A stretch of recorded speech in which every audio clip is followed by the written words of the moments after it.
Good afternoon, everyone, or good morning if you're on the West Coast. And thank you so much for joining us today. We are so excited to talk with you about growing your network and finding success on LinkedIn in just 10 minutes a day. So something really, really doable for all of us. Hopefully we can all find 10 minutes in our day to really see some exponential growth on this platform. I'm Samantha Russell, and I'm sorry that you cannot see me right now. I am experiencing some issues with my video camera, but hopefully you can all hear me just fine. And I am joined by Susan and Dave, both from FMG as well. And we are gonna get started in just a couple minutes here. But just a few housekeeping items while we're waiting to get started.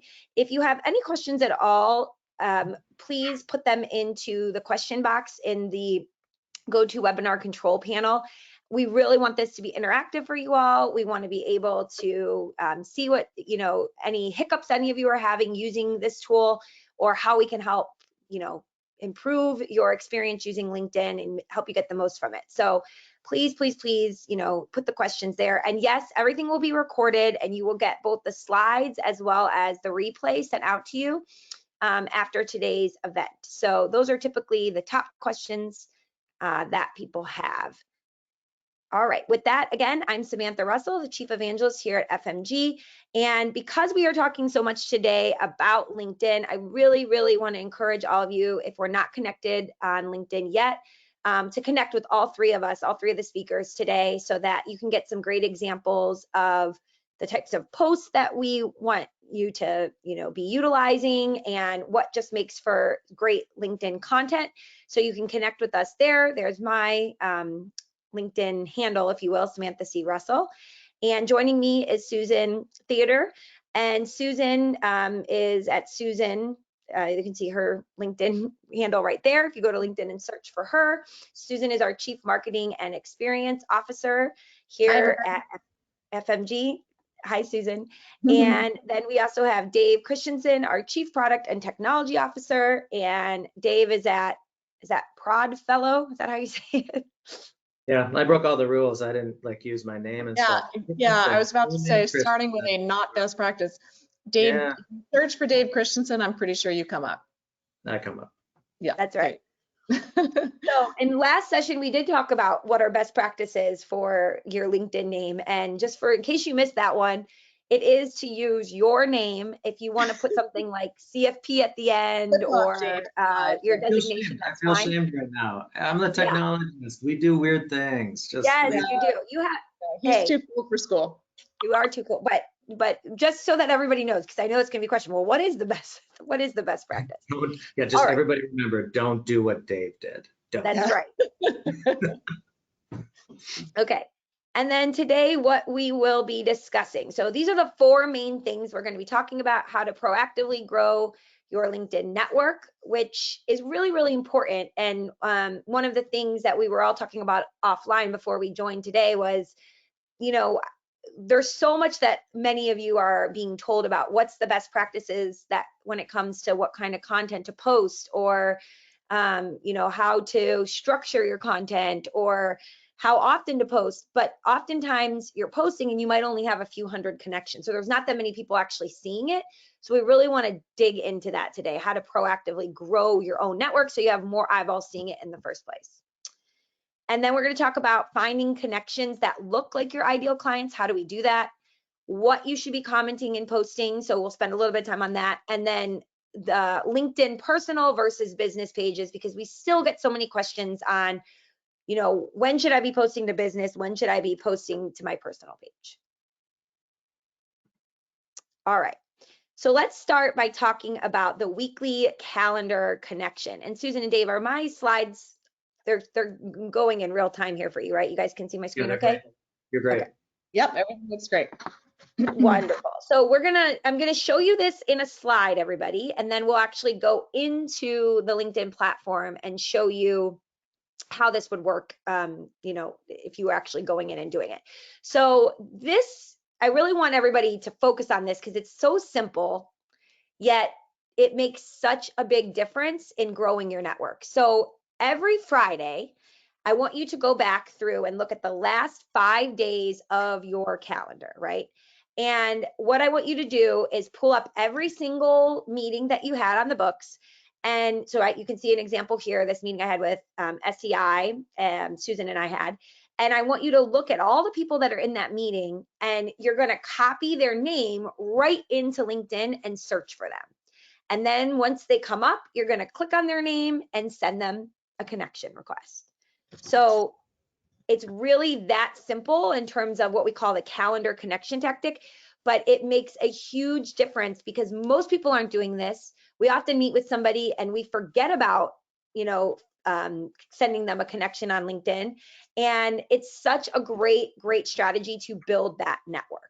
And you know what? I hear advisors, that the easy thing is just to hit, connect and not have a message. And I do that more often than not, mainly because if I haven't met with the person, or if it's somebody that I'm hoping to connect with, it feels a little awkward. But this tactic makes it super easy because your comment can just be, "It was so great to meet with you this week."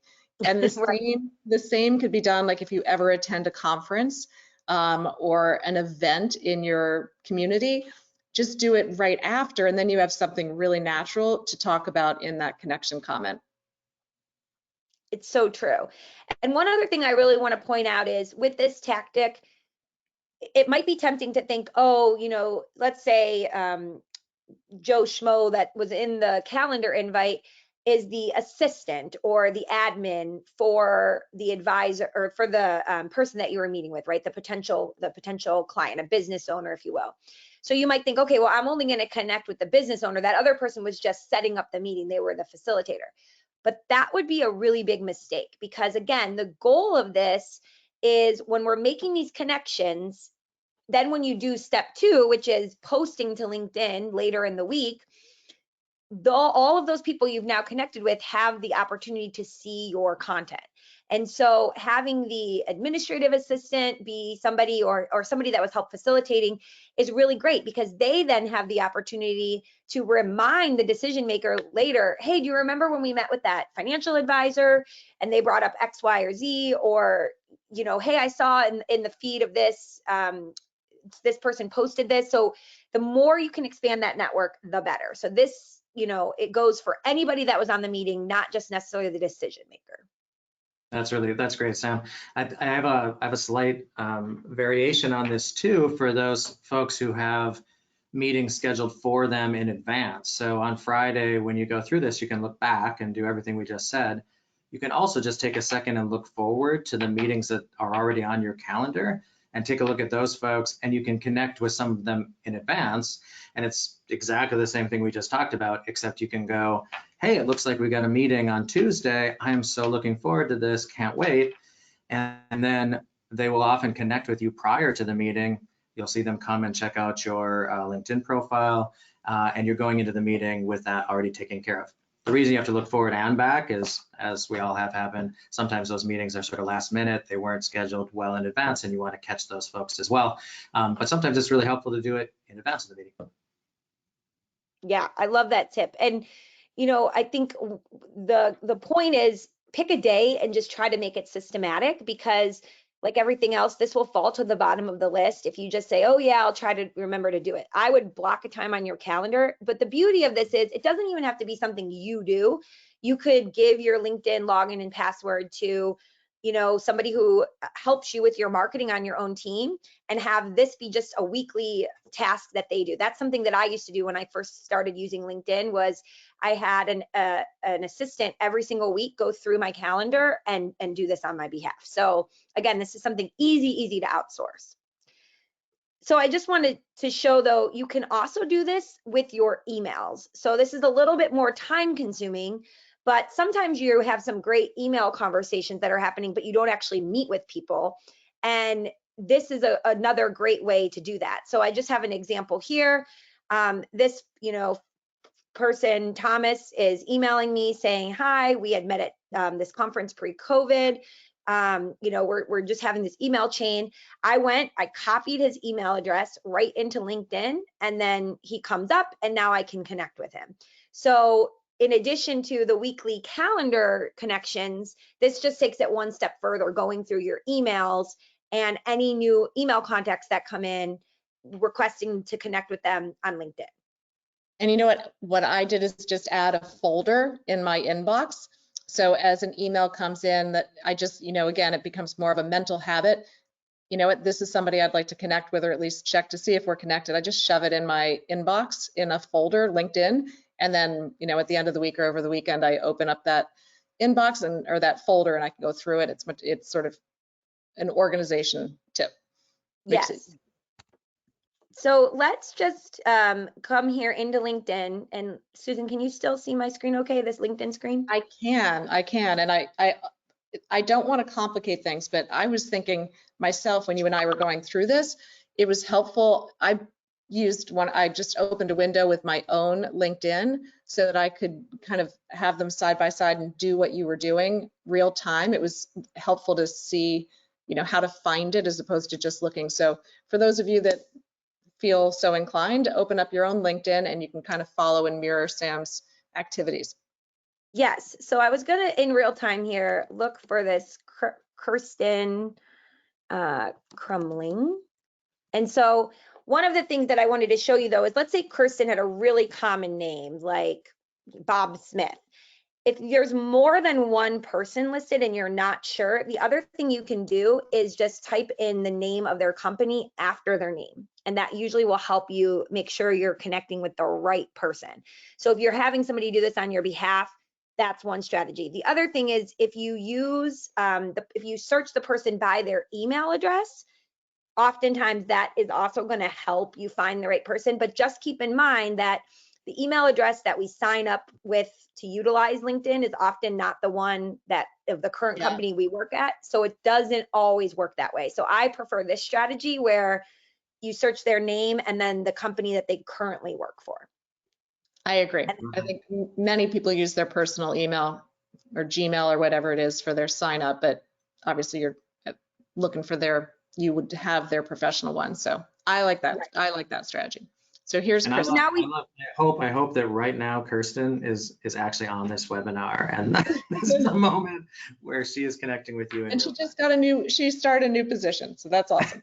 That's right. So, but one of the things that some of you may not realize when you search for somebody, so you click, you see this, it comes up, it's going to show me like a little snapshot of her, and then it's going to show me some of her posts below. So to your point, Susan, this would be a great opportunity if I really wanted to make a great impression. I just met with her, maybe she's a potential new client. I could come now over here and click on her post and say, congratulations, just realized you started this new position. That's wonderful. It gives you an opportunity to even leave a comment. But you'll notice there is no just connect button. Did you notice that, right? So it says follow, but it doesn't say connect. So what you actually want to do is click this view full profile. And now what it's going to give us the opportunity to do is, if we click here, this more button, then it will tell us connect. So Sam, I actually had this question. So for some people, when you do this, you see connect right away, and others you see the follow and you have to go to more to get the option to connect. What drives that? Is that a setting that you as the LinkedIn profile control, or does that happen automatically?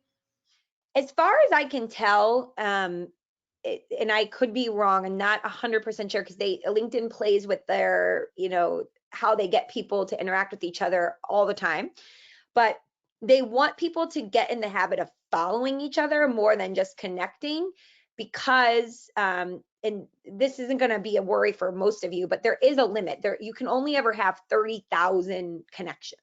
Oh, shoot. Oh, shoot. Yeah.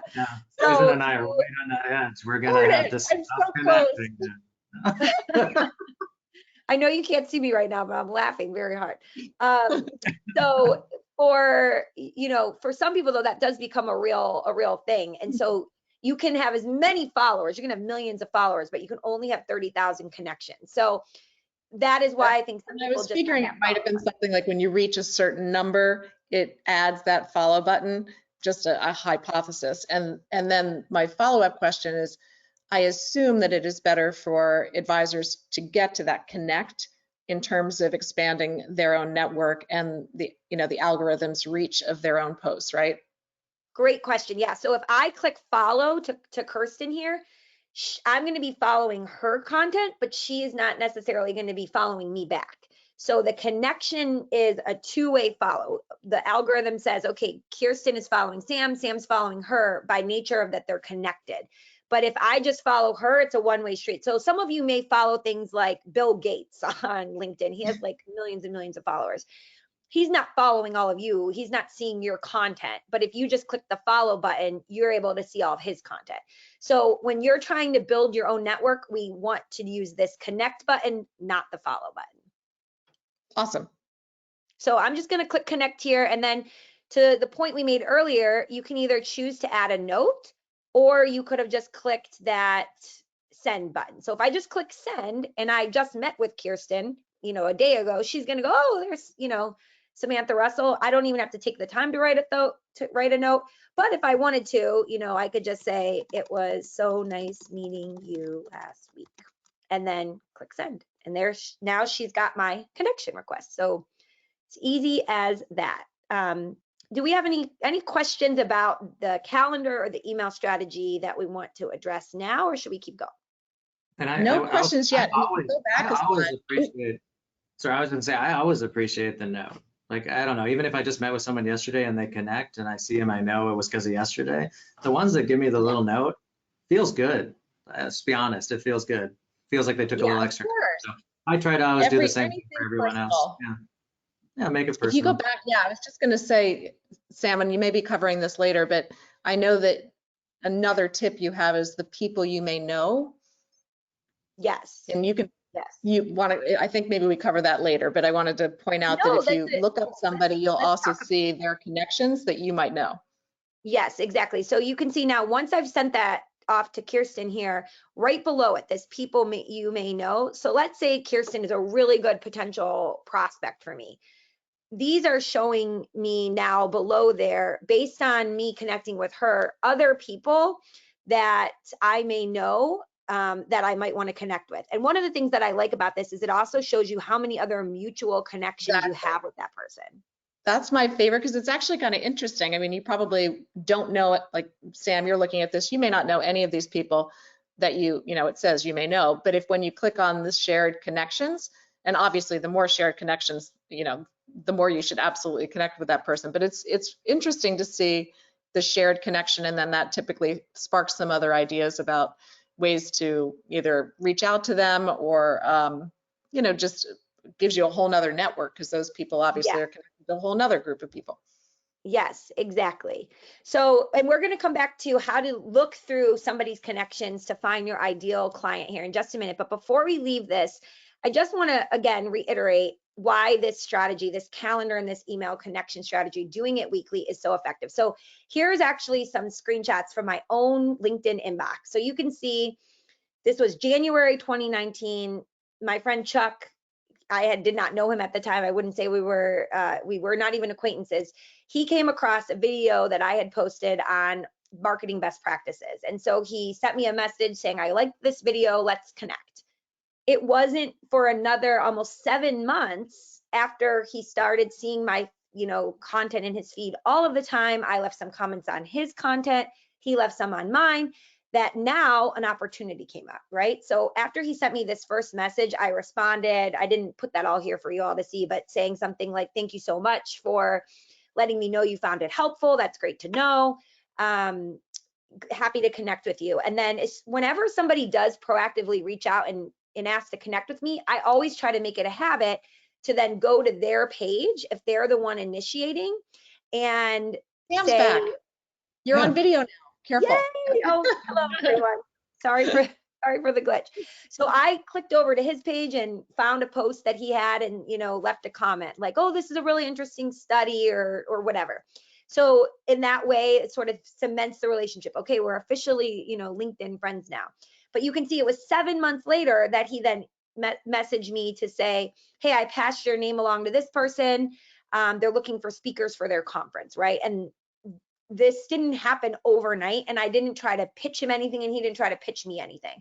So very organically, the reason this strategy works is because, again, you're just staying in front of other people and they're going to continue to think of you every time your name is in their feed.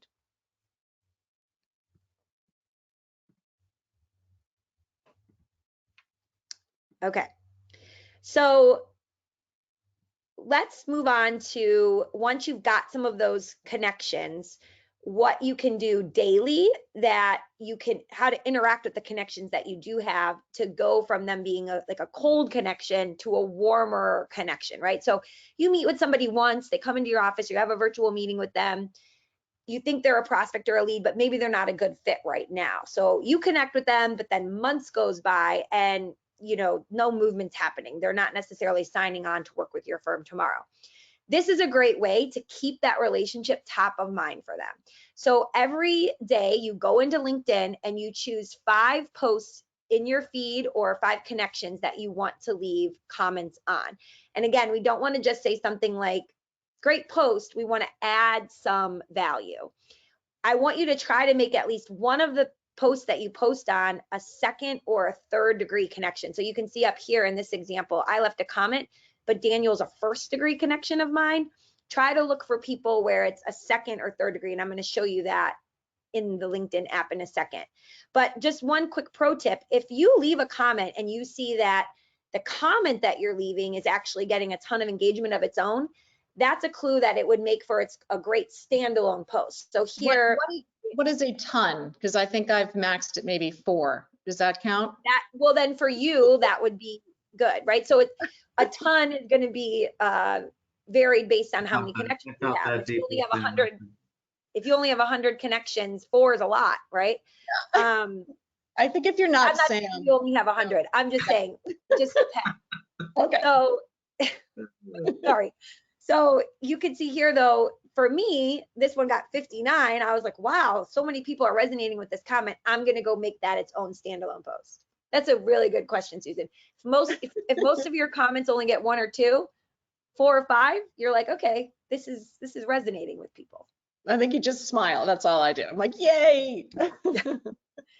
So, but again, this combined with the daily and weekly connection strategy really, really goes a long way. So the first part, you can outsource. You can have somebody on your team go through and make those connection requests for you.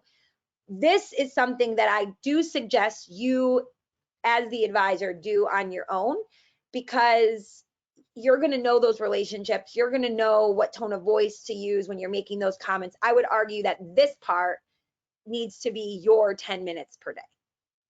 And Sam, just a quick question. Everybody has their feed, which is basically obviously everything you see when you go in. And then I use notifications a lot, but typically your notifications is posts from people that are first connections. Is that correct? And do you use your feed or your notifications or both? So yes, that's a great point. And I think I have another slide on it we'll get to in a second on using both. So what I typically do is I would come in here first and go through, and this is my feed, and I would look for things to comment on here in my feed, and go through and just pick a few. If you go up to the top, it's just this just came to mind, that you're seeing something that I liked because we're connected. So you probably, I don't know if you're connected to Larry Roth or not, but that's another thing to pay attention to and be like, okay, somebody I know likes this. Maybe it's somebody that I should connect with. Yes, and this actually brings up a really good point. Even if you never post anything political or anything that, your rule in your company or for yourself or your own businesses, I don't want to post anything political. I want to stay far away from that. But you're fine to like or comment on other people's posts that are political. Remember that just because you didn't post it doesn't mean other people don't see it. So let's say in this post, it was like, X, Y, or Z is who I'm voting for president, and it said Susan likes this, I'm going to see that. So keep that in mind. People can see your engagement. They don't just see what you post, they also see the comments that you leave and what you're engaging with. Good point. But yes, you can also use your notifications here. So I click on this little bell and I can see all different people that are commenting, and engaging with different pieces of content that I've shared. And not just for myself, but you can see also for the business. So what's the difference between the blue and the white? I'm sorry? What's the difference between those things that are blue versus those that are white? Great question. So the blue are ones I haven't seen yet. The white are ones that I've already seen. Awesome. So the last time I clicked on my notifications, those white ones were there and these blue ones were not. These are all the new ones. Yep, good question. For me, this is sort of how I manage ensuring that I'm, you know, responding to any comments that people leave, that I'm keeping track of, you know, people that have liked any of the posts. This is sort of like a to-do list for me, and also just feedback. Yes. And so what's great about that is, you know, before, if you make sure, and I have something that I'm going to talk about in just a second, but you can see that like this post was a week ago and people are still leaving comments on it. I have not had a chance to respond to all these comments yet, which is not a best practice. So don't be like me. But what I need to do is go in and reply to each of these, right? Yeah, it's tough when you get, you know, 500, how many likes, how many comments or like reactions? 567, does it say? Not average, not average. That's Susan and I find it pretty easy to respond to the 3 comments on the post. no problem for me. But right, for most of you, you're not, yes, you're not gonna have that problem yet. I'm approaching that 30,000 follower mark. So again, it's all proportional, but it doesn't really matter. The point is how many you have. The point is how do we grow? And so to grow, you want to reply to as many as you're getting. So let's go back here so we don't lose track of where we are.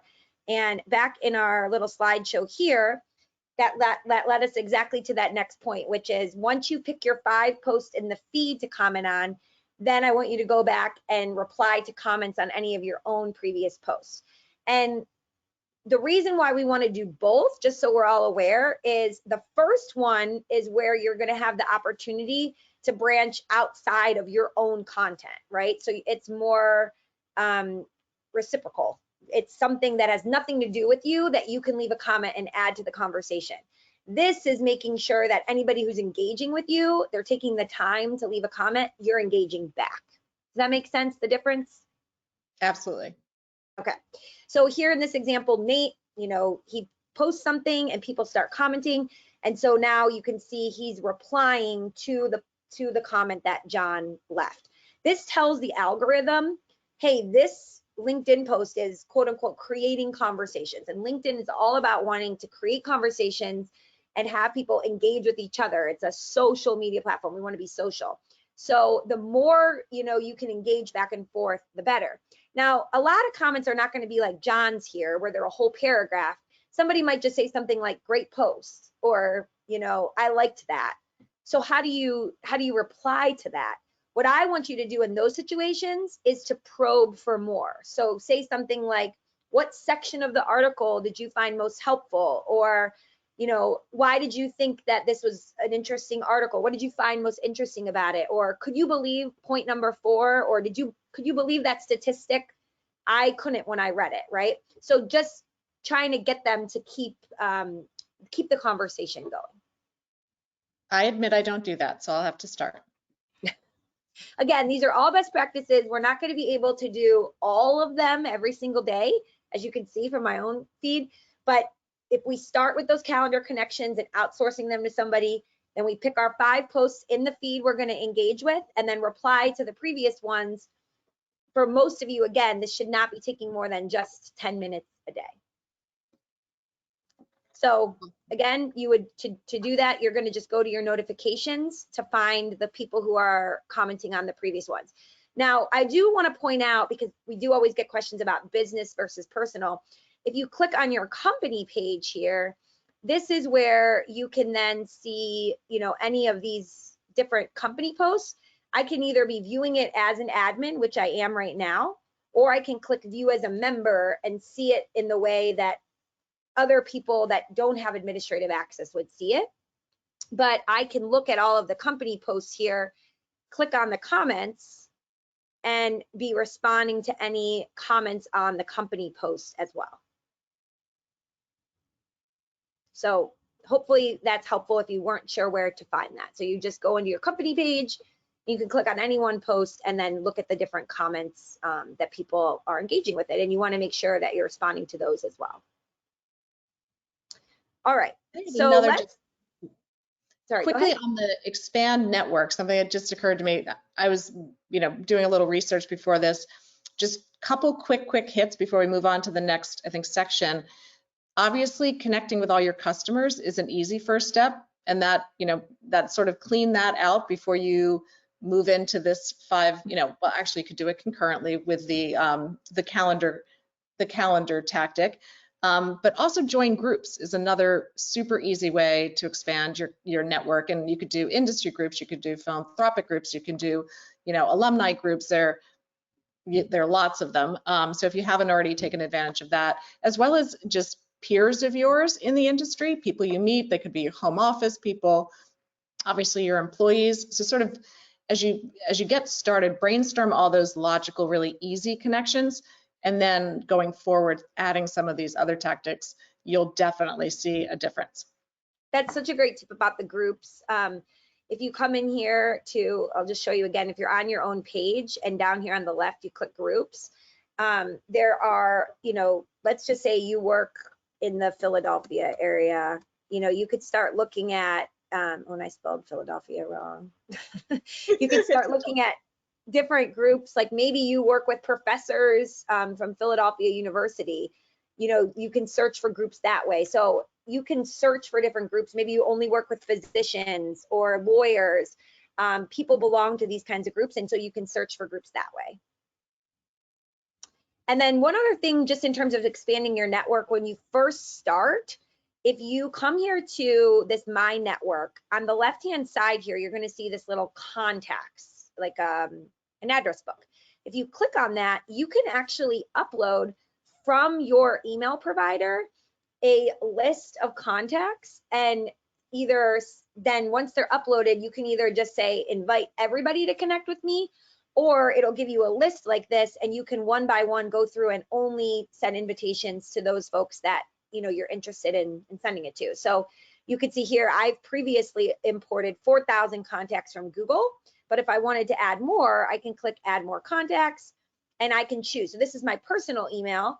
I could put in my work email. I can just go straight through my Gmail, G Suite service provider, or Outlook, whatever platform you're using. So if you've never done this before, this is a really great way to get started, to go from just a couple hundred connections to really capturing all the people that so far you're interacting with on a daily basis. I have a question. I'm pretty sure the answer is no, but for advisors that use Redtail or other, CRMs within, the industry, how would they export? Let's say they just wanted to do prospects. Would they export the prospects to Yes. a CSV and then they could upload it? Yep, and you see this little upload a file, that's what you would do. That might be manageable, just picking segment by segment and working your way through it. Yeah, absolutely. I mean, I don't think most of us want to send out 5,000 connection requests at once. And honestly, doesn't it penalize you too if you do? The platform doesn't want you to do that either. I was just going to say that. So if you do upload your contact list, you really do want to upload them and then go through and click the invite button, or connect button. Oh, that's a good reminder. If it says invite versus connect, the difference is with this email address, this Mike Farrell person does not have a LinkedIn associated with the email address I uploaded. So if I click invite, it's actually going to send him something saying, Samantha Russell wants you to join LinkedIn. Oh, that email address. But Tim has a LinkedIn address associated with Hargay Communications, the email I uploaded. And so if I hit connect, it just asks him to be my friend on LinkedIn. That's the difference. And message is for people you're already connected with, right? So message, yep, they're already a first degree connection. Make sense? Totally. I actually did not know about this capability. So that was a net new for me. Yay. Susan, If it's always good when I can If make LinkedIn is listening, hopefully they're listening. The one thing they can improve on that is a way to clear out the people you don't want to connect with to make that list smaller. Yes. Unless you know of a way, Sam, it drives me crazy that I can't clear this list. I know all the people I'm already connected. Like there should be a swipe here to. Yeah, exactly. Never connect. Yeah. Get rid of it. Okay, so a couple other tips now about connecting with your ideal future clients. So Susan, I hope you're okay. We're going to use you as an example here because you have a beautiful profile. I love that. For all of you who haven't, didn't see the big announcement a couple months ago, FMG Suite is officially FMG. We have this beautiful new logo we worked really hard on, and Susan spearheaded the whole rebrand, did a wonderful job. And so this our expertise is showing off yours. We love that slogan. So she's got that, her banner, she's got a beautiful picture. You have a great LinkedIn profile. So let's look at you as an example. So let's say Susan was the ideal prospect for me, and I wanted to try and find more people just like her to connect with, right? We can actually drill down into who she knows and try to tap into her network. And you can do this with anyone who you already have a first degree connection with. So in that earlier example with Kirsten, you noticed that her connections, because we weren't connected yet, they were not blue in the app. And I'm going to show you that again in real time here. But with Susan, because her and I are connected, I'm actually able to click on her connections and see the list of all the people that she's connected with that I may want to know, right? Which is why probably the first step is making sure you're connected to all of your ideal clients. Correct, yes. Yeah. So let's find you, Susan. So I'm going to pull her up. We could have a fun game here. We could find people Susan's connected to that we don't approve of. Let's find those people. Oh my gosh, we approve of everyone we're connected with.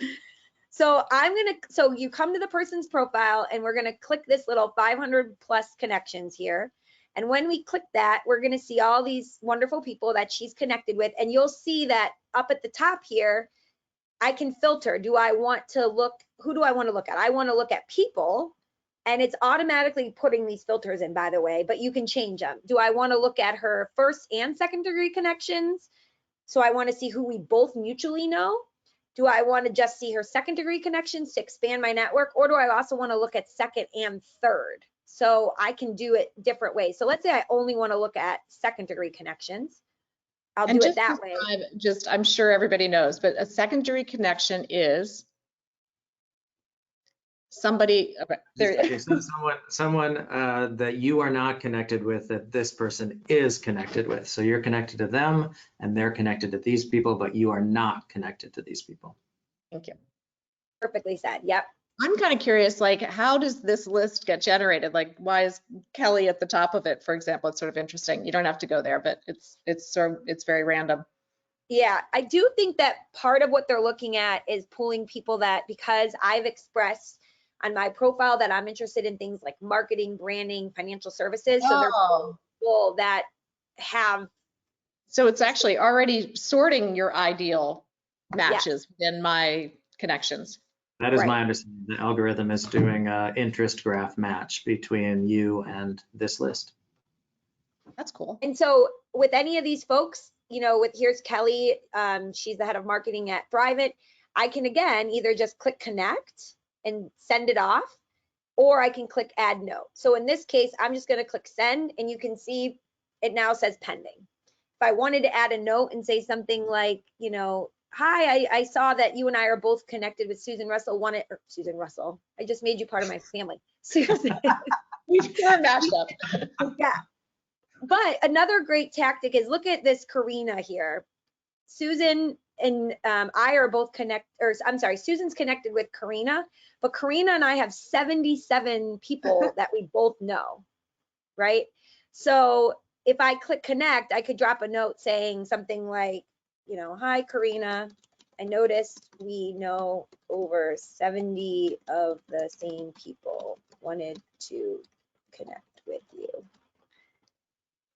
You could make it more eloquent than that, but that's a great way to, again, build those connections. I don't know, Susan or Dave, when you're dropping notes, this is not a science, it's very much an art. Rocket science. What do you like to say to people?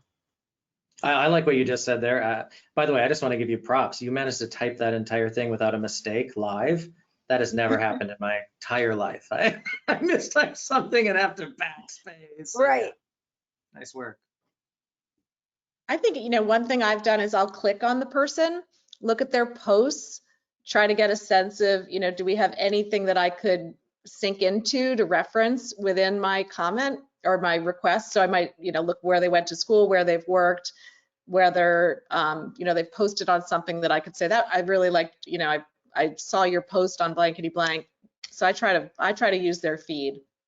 That's a great tip. So like for here, Suzanne, FICOM, I know the owner of FICOM, Megan, I could say something like, we just did a webinar with FICOM not that long ago, and we have great experience working with them. Wanted to connect with you. Exactly. So this is a really, again, great strategy. You find your ideal client, somebody that you love working with, and then you go through their connections. Now, some of the people are going to have barely any connections of their own, right? So this is not going to be a wonderful exercise for everybody, but there are going to be some clients you have that are really well connected, and that can be a treasure trove of potential new prospects. The other thing I just want to show you up here at the top, if you are trying to build a presence, like it could be your centers of influence who are likely to have more connections. So you kind of think through anybody, clients, centers of influence, philanthropic organizations, reporters, any kind of segment that has some benefit to you to expanding your network, you can kind of do the same thing for. Such a good tip. And I was just going to say, you could also filter by locations. So if you're based in a specific location, you can add that filter here, and it will only pull up, people that meet all the criteria and are in New York City, for instance. Same thing with, you can pick certain companies. So lots of ways to filter different people's lists. Okay. Cool. And just a time check, we have 20 minutes, a little less than 20 minutes. Great. We're making good time. And these were the most important things. Again, if you're spending like 10 minutes a day, the main things we talked about going through your calendar and your email and posting those 5 comments and then replying to any comments, that's the main 10 minutes I want you to do. This is sort of like extra credit if you have more time and you want to take it a step further. So I did just want to point out one other thing though, and going back to your profile, Susan, a lot of people do have, if you're looking for an email address, and I realize a lot of people don't know this, if you look someone up on LinkedIn and you just click contact info right here, you can get their email address. It may be not their work email, but you can get an email address for that person by clicking on contact info. So if there is a potential lead and you think they could be a good fit and you'd love to send them an email that's much more personalized than just a LinkedIn message, feel free to click on their page and then click that contact info button to get their email address. Yeah, so if any of you guys want to spam Susan's private email address, it's susan.theder@gmail.com. That's it. I welcome it. I reply to everyone. Can we move on to a couple examples? Yes. Yeah, let's do it. So just the last time the 3 of us talked, Susan and Dave, one of the things that a lot of people said was we really talked a lot about what kind of posts get the best engagement. And one of the things we really focused on was personal posts, whether, it's a picture, talking about a vacation, your team, personalized posts get the most engagement. And that everybody doesn't have time to do that all the time, but peppering that into what you share, even once a month can make such a big difference. But a lot of people struggled with, well, what does that look like? I don't know, and it feels awkward. I don't know how to write it. So I just wanted to share a couple examples to get the creative juices flowing for people.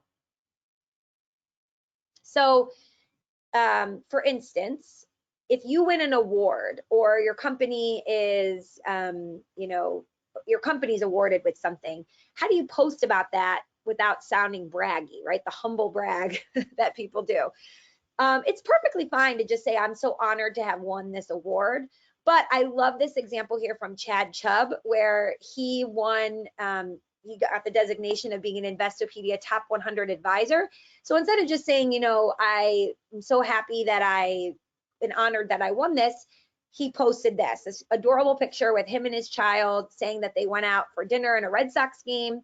One is celebrating the first day of summer camp. One is celebrating being a top 100 advisor. I'll leave it to you to match, right? So much more playful and fun. And we want to celebrate this moment of 2 people out celebrating a great day. And I just realized I totally matched wrong. I was pretty sure Chad was celebrating his first day of summer camp. And so you did get it wrong. All right. I thought this was Don't brilliant. quit I your will day admit, job to go into stand up. yeah, I'll admit, I was just on vacation. And I knew I should post a picture because that's what we say, we say that's a best practice. And I really struggled to come up with a caption, and I woofed. I didn't do it. And Sam and I were just talking yesterday, and she, within 2 seconds, came up with the best caption. I'm like, oh, that would have been perfect. So it's not easy, but when you see enough of them, I think it's just trusting that people are actually going to love seeing it and not being so nervous about the humble brag or the personal picture. Yeah, and if you're taking 30 minutes to come up with it, that's a waste of your time, right? So changing it to all of a sudden being something like, had a great vacation, and I know, I love seeing pictures of other people's vacation. Here's a picture of mine, enjoy the beautiful view. Don't overthink it is the key here.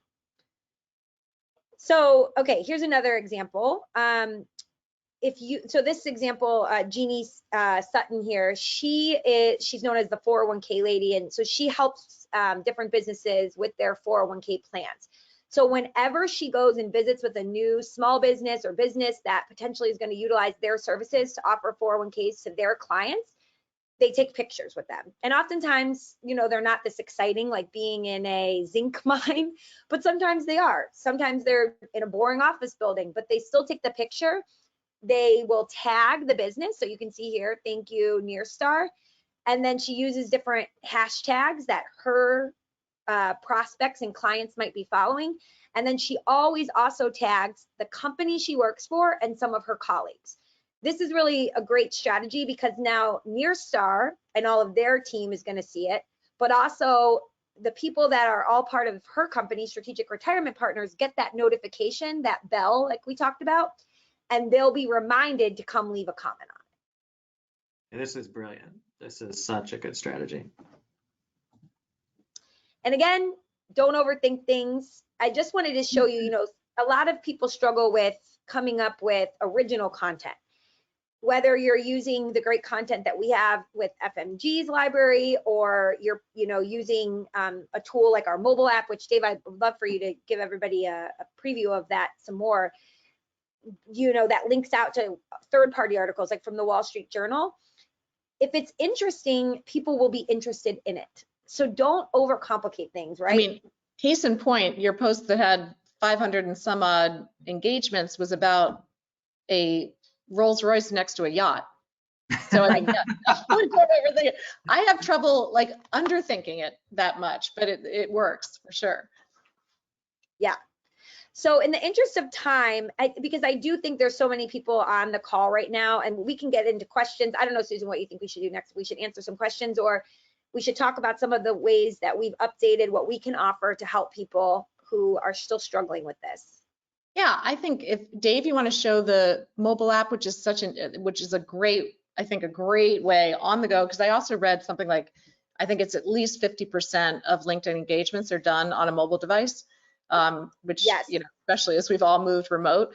If you could show the ways people could just find content, I think that would be awesome. Oh, that's beautiful. That's Dave's family. Oh, is that what you're seeing?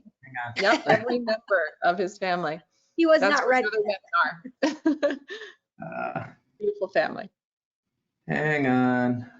The other thing I'm just going to tease out, and Dave's going to get mad because it's not even coming soon, but I'm so excited for it. We're expanding our artificial intelligence capabilities, and one of the ways that Dave sees using this is to recommend captions based on the content that you're posting. So I will be the #1 user. So smart. Okay, can you guys see the mobile app here? Okay, yes. Perfect. So sorry everybody, I'm actually traveling, so I had to find a conference room, and I'm missing all my other monitors, so you get to see a little overlap here. But for everybody who hasn't downloaded the mobile app, has not used it, the reason we built it is to try to make it as easy as possible for advisors to do some of what Sam was just talking about. This isn't true for all of you, but for a lot of you, one of the problems is you you have to send everything that you do through compliance in advance. And so that makes some of that organic posting that you just saw, like, hey, I just want to take some pictures of myself at the job site or at a new customer, and then I just want to quickly post those on social media. That actually becomes difficult. You have to have a whole process where you go back to the office and you upload your photos, and somebody, maybe an admin, takes care of the whole post for you. And that's just not the way most of us are used to posting on social media. So what we wanted to do is put that all in your pocket. So inside the mobile, even for the firms that have post review, it's convenient to have it, right there at your fingertips, either to leverage your pictures or really, sometimes more importantly, to find content that you might feel is like a good one to post. Yeah, absolutely. So if you want to leverage your own pictures, right, you can use this little plus in here. You can upload all the images you want. You can write your post and do all your tagging right here. And after you're done, you hit share. You choose which networks you want to share on. I want this just to be a LinkedIn post. I hit done. I set my timing. Right now works, done. And all I have to do, this is actually unfortunately going to post on my LinkedIn, so I'm not going to share TGFTH on LinkedIn right now. And then I would share instantly to LinkedIn. And if it has to go through compliance, we're just going to handle that automatically for you. So that's really cool. So that was a big part of what we're doing. Again, like Susan said, we're also making it easy for you to have some content to share. So a lot of what we're talking about in this webinar is in response to the last one. We want to make sure we can help you build your audience. When we work with advisors every day, I'm sure, Sam, you see this too, the single biggest thing we need to overcome on LinkedIn often is that they have a very small audience. There's not enough people to even see the content that they're interacting with, and so they need to build that, and you just heard a lot of strategies to build your audience. But then sharing content over time helps to create that moment that Sam showed where she connected with someone, and then 3, 4, 5 months later, they responded and said, hey, we want you to do this speaking engagement. So sharing content does also matter, and we want to make that as easy as possible. So we have a feed here that can be curated. You can see posts that we think are a good idea to share right now, and we're making it really easy for you to do that by shifting through this. Here's one on job openings decrease, social posts. I can click on that. I can see a little strategy tip, because we don't want to just give you content, we want to give you strategy about why you should use this. This will also maybe give you a little hint of what you could say about it. Also give you a temporary thing to say, but you can override that and you can write your own or tweak it a little bit. And then we make that really, really easy to share as well. And with just one little swipe, that's out the door. I can clean up LinkedIn later. And then it's going to come back to your account. See. I get so excited to see it because it solves so many problems that people say they have, but so many of you are not using this that could be using it right now. So there's an easy takeaway today. Go download this app. It really, really is.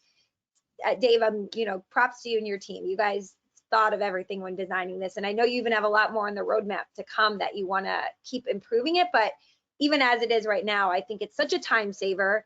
It reminds you of what to do and why to do it, the most important thing. It's like having a little virtual marketing assistant in your pocket. Absolutely. That's what's beautiful about it. And we've talked about before on the content side, what's great about our curation feature, you saw Sam show that Wall Street Journal article. Oftentimes content that's written by a third party is really engaging already. And this helps you figure out the kind of things that maybe you're really interested in. So there's this settings configuration where I can come in and talk about what my personal interests are. So this is just helping me. If my daily routine is to spend like 5 minutes in here and share something, pick something to share, this just makes it really easy. I can talk about the things that I'm really interested, let's say do-it-yourself home improvement. I can save that. And I can talk about my professional interests. Maybe I'm really interested in entrepreneurship, which I am, and I'll save that. And now my feed is going to be driven by these pieces. And when I come back to my stream, the kind of articles that it's going to give to me are ones that match that. I actually did just hear an article on some of these first images from the new NASA Space Telescope, and that actually is something I'm interested in. I might very well grab this and go, perfect, now I'm going to share this. And what's cool about this system is the more that you share, the more that people engage with this content online, the better that feed gets. It'll start to weed out things that probably won't work very well for you, and it gets smarter and smarter and smarter over time using artificial intelligence. So we're trying to make it as easy as possible for you guys to do the things that Sam's talking about. Humble cool brag. Webb is a boarding school in Claremont that my daughter went to, which she sent me the wow. link today. I'm like, oh Wow. my gosh, Webb is now on the map, like global. Yeah, I don't think anybody had heard of Webb until now. I Very hadn't. No. So yeah, side fact. I think another, just real quick, not app related, I think another thing that we added recently that is used by a lot of our customers, but not by enough because it's so powerful. We fully integrated Canva into our social posting tool. So you can come in here to make a social post, and when you click on this, it's going to automatically open up Canva, and you'll be able to create a custom image right here in Canva. I Then we'll love that. suck it back into our platform and route it through compliance for you and handle everything else. So you can make images really, really easily. You don't have to be a designer. But what's really cool about Canva is there's thousands of these things already created that you can start from to make a nice post for social media. Yeah, I love this. And everything's editable. Some people think that, oh, I don't want to do International Picnic Day. That's just like fake text. You can, you know, if That's you like do whatever you want with it. yeah, exactly. So that has been a big plus. I had one question come in, Sam, and then I think we can wrap, which is, I think the question was basically when to post on business page versus personal, and any Mhm. suggestions you have about that. Yeah, let me just see if this will share again. Sorry, my GoToWebinar is being a little finicky. Let me see if I can share my screen again. Nope. I mean, I have to change presenter. You I might have just, to throw it back. yeah, Yeah. there you go. You're good. You're good now. Do you guys, oh, nope, that's not it. Hold on. We don't overcomplicate. So I think.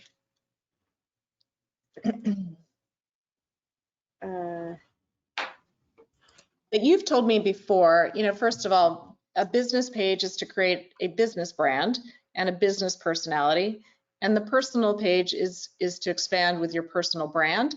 So while you're just finding it, or may or may not find it, I'm just talking to. No, that's it's I'm showing that it's showing it, but if it's not working, that's okay. But basically the idea is on any of these social platforms, we're never going to engage with business pages the way we engage with a person.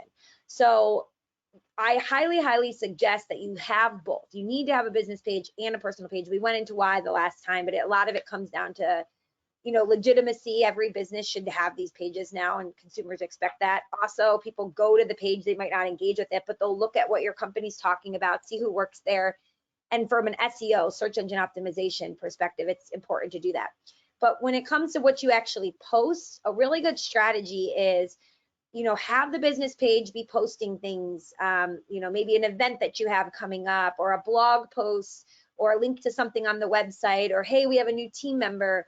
And then every once in a while, have other people from your team, whether, you know, it's the advisors on staff, the administrators, parent planners, you know, ask them, hey, will you go and reshare what the business page posted? So not every single post, but, you know, pretty regularly, like once every couple weeks or so. And that is going to help, you know, remind people that your business page is there. And it's also going to, you know, help get the word out about the professional content that you're sharing over there, and be a reminder of what you do, how you can help, all of that good stuff. Perfect. Well, we are at 10:59, and we've had everybody hang in the whole presentation. I think we've got a lot of things that we're going to write up all the other questions that we've been getting, you know, over the last month since our last webinar. So we'll send a replay out, as well as some FAQs, and we really appreciate you joining us. Sam, any closing remarks? I don't think so. If you have any questions we didn't get to, or you just want to hear more about, you know, how to work with us and how we can help, please email us at marketing@fmgsuite.com. We'd love to hear from you. And yeah, maybe put the last slide up, because I would love to put just a quick plug to a new offering that we're all very excited about and proud of, which is called Do It For Me. Because after all of these webinars, there's a subset of everyone that just says, gotta be nice if somebody just do this for me. And we have launched this offering in May, and, you know, just getting really great feedback, where our team of marketing thought leaders is writing the content, both social and email and blog. and managing the distribution and posting for you, as well as coming up with additional ideas. And then Sam and I do a small, more intimate webinar each month with our different customers. So if it's something you're interested in, feel free to reply to any of our emails. And you also can email me anytime or message us as well.